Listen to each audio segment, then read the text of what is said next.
Alright guys, so back on my messy table here, we got another unboxing. So this is just furthering my addiction to cheap Chinese optics for some reason. I don't know why I'm like this, but I've been seeing this brand forever. I've never gotten one. And I'm probably gonna get burned, but I think this one was $100, and I was like, I don't know. Some of the air rifle circles guys seem to like them. Rimfire circles overseas, people seem to like them. But over in the U.S., nobody's giving them a glance. And I can't blame them. We got a lot of good stuff. But I was super curious about this, and I got a little 300 blackout build and a few air rifles that need some scopes. So figured I'd buy this and just see what happens. So let's open her on up. Now this is how it is out the Amazon packaging. This is how most of these scopes are. Really cut, dry, made in China. HD 416. Let's see if y'all can see that right there. But yeah, let's go ahead, open her on up. Like I said, most of these Chinese scopes, their packaging is super cut and dry. They no frills. Oh, actually, I might be wrong. Oh, okay. Well, I stand a little corrected. Look at this. Got a decent little box here.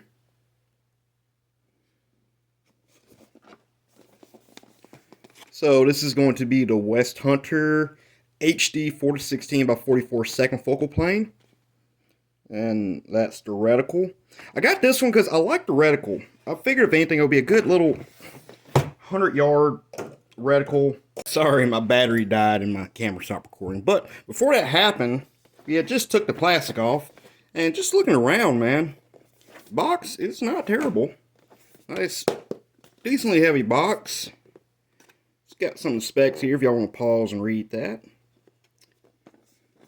It has a WestHunter warranty, but I've heard their warranty is complete, dog crap. But, yeah, this is the reticle. And I like the reticle because it's got small dots, so I figured, if anything, as long as it holds zero, it might be a decent scope for, low development. So, I've already taken this off, so I'm not going to refake the surprise, but this thing comes with a lot of stuff, actually, man. One deal in particular that it comes with this scope leveling kit.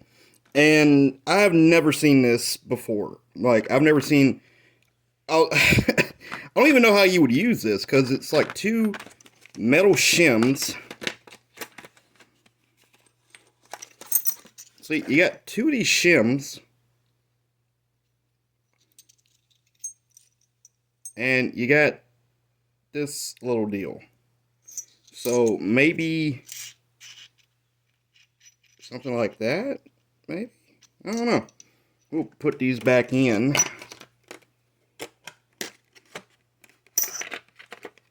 And there's no real instructions in the actual pack here, so put those over to the side. Get a little throw lever, and this is for your magnification, so you're not, you can just kind of use your finger to go over. Doesn't look bad. Initial view. Just an initial look-a-loo at her. Eh, not bad. A little airsoft quality, I guess. What do you expect, dude? This is a $100 Chinese scope. I don't expect this thing to be like, Vortex level. Alright, we got another little doohickey in here. And I see this a lot on, like, air rifle scopes.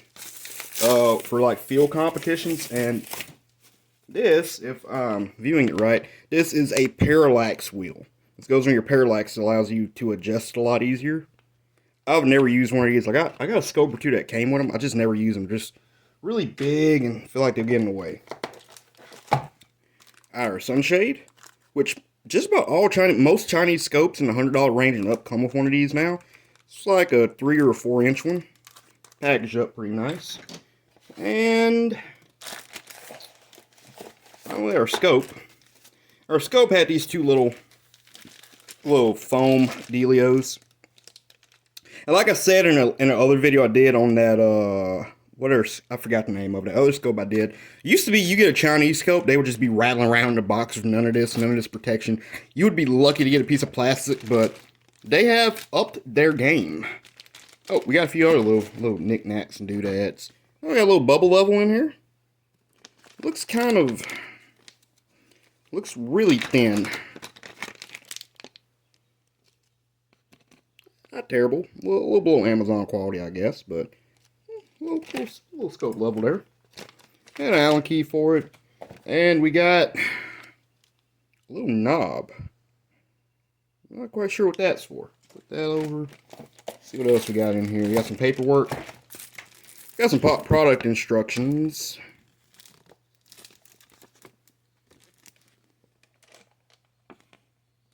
Product instructions look pretty good. Kind of nothing serious in there. And you got your little scope wipe that no one ever keeps. Alright, for the meat and potatoes. Just kind of yoink. Now we got the scope. Just first impression, it's got some weight to it. It's not super heavy, but it's got a little weight to it. Ooh. Finish is actually, okay, hold up. So, it looks really nice. I'm not even gonna lie. Look at that. Finish is nice. Let's see what these clicks sound like. Now, these are 1/10 mil clicks. I think this is a mil reticle too, so. Oh, pull out, and let's see here. Let's listen. Ooh. Little mushy, but. Huh. Lines up pretty good. A little off right there, but that's to be expected. Nice little logo. Parallax slides very nicely. Alright. Let me look through the reticle here, and this is a 4. Actually, this is. Okay, so this is what that knob is for. The knob goes right here. That's threaded. So this is a 4/16. So, see what the. Oh, okay. Not super loose, not super tight. Some of these are just so loose that you can just barely touch them, they'll spin. But some of them are so heavy you almost unscrew it. But this is pretty light. Okay. Let's pop up scope caps again. These are not Butler Creek, but actually, these seem to be a little better than what I'm used to on these cheap tiny scopes. They're not great. They're still not great, but slightly better than usual. Let me look through the reticle here. And this is non-illuminated, so. Okay, first off, the eye relief is a little short, but glass doesn't look terrible. I'm looking through the window into my yard. Yeah, the glass is not bad. I gotta figure out how I'm gonna show you guys this stuff, but all in all, I don't think this is terrible. Definitely be a good little rimfire scope. The deal is if it will withstand holding zero. Actually, let's go outside. It's daylight right now. Let's see if we can actually look through the glass with the phone. Let's try some stuff. Alright guys, so here we are next day, midday, pretty good. We're in my carport right now and trying to do a little visual test, I guess, of this WestHunter 4016 second focal plane scope we got. I have never really done one of these, so this is kind of janky. I actually had to pull out this old scope cam mount deal I got. If you guys ever watched, I forgot his name, Ted's Holdover. What he used to use, the telescope mount, is, I'll post a picture, it's really janky, but I got set up here, and we're going to try to do some optical stuff. We're only at like 45, 50 yards, really more like 30 down my driveway, but I got a cardboard box down there, and this isn't the best representation, because this does not look as good as it does through my naked eye, but it's something. So, right now we're at 4 power. Down there is a cardboard box. I think it's like a foot wide and like a 1.5 feet tall. And I got about a 2-inch orange sticky target dead in the middle of it. So, can't really see anything right now. I got the parallax all the way down. So, I'm going to just try to adjust the parallax here slowly. And should adjust here. Should clear up around 30. There we go. It takes a minute for the camera to focus with it, but so at 4 power, we do have a little bit of a kind of a fisheye deal going on around the upper side of the optic, which isn't terrible, I guess. But it's fairly clear. Let's see what happens if we bump up a little more. So we're at 50 now on the parallax. And I haven't adjusted anything else, so you can just kind of barely make out that sticky. And again, that's a 2-inch sticky right there, right next to my reticle. It's right left to that dot. So now I will have to adjust this mount as I zoom in and out, just because of how it works. But let's see if I can zoom in here a little bit. Let's go back to about 30. See what happens as we kind of come up.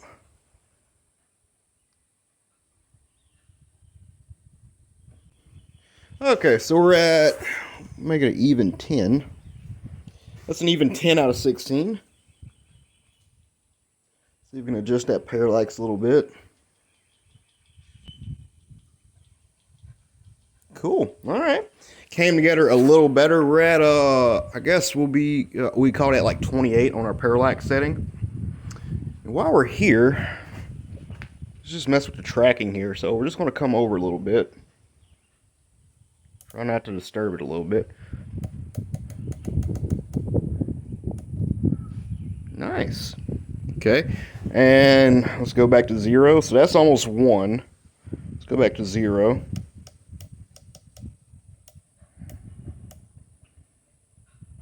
And back to 1.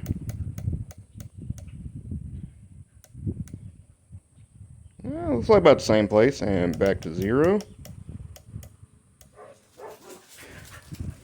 Oh, there go my dogs. Let's go try and get back over here. Back to 1 more time. Let's go down to 0 on elevation.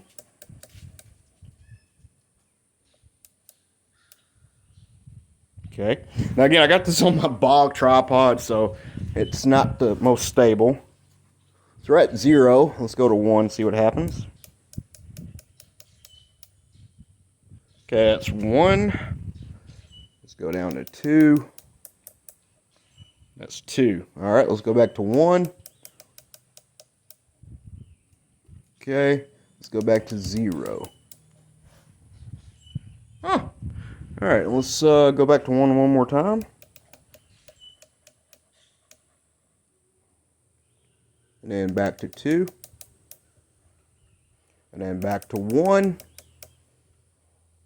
And then back to 0. Huh, that looks pretty close. I'm not saying it's great or anything, but that's surprising. Usually they're not that close. All right, let's see if we can go to 16. I'm probably going to readjust this. Okay, let me readjust the camera. I got to move it up just a little bit. We'll be right.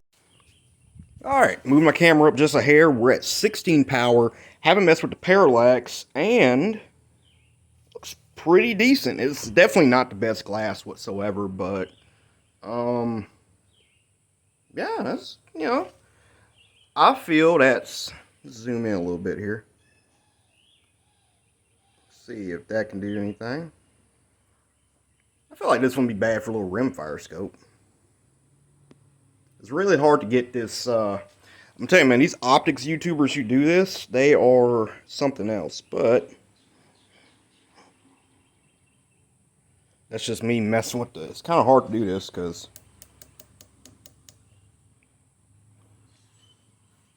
so that's 9. 9 gets us about on the dot. Let's go to 0. Back up. Back down to 9. And I'm just moving the tripod too much. So I'm not really sure how good of a test this was, but I hope it kind of gives you a little idea about some of the optical clarity. Actually, I'm going to move the scope around just a little bit. We can look at some further stuff. Alright, so now we're looking across my yard and into the pasture up there. That's about 300 yards to that big metal pipe up there. We're at 4 power, and we're just going to adjust our parallax, see how that looks. So, yeah, about 300. I'll go to... Alright, that's not terrible at all. Saw a blue bird flew by. Again, this is at, what did I say, 300 yards? Roughly. Let's zoom in a little bit. That is right at 9 power, between 8 and 10, so we'll call it 9.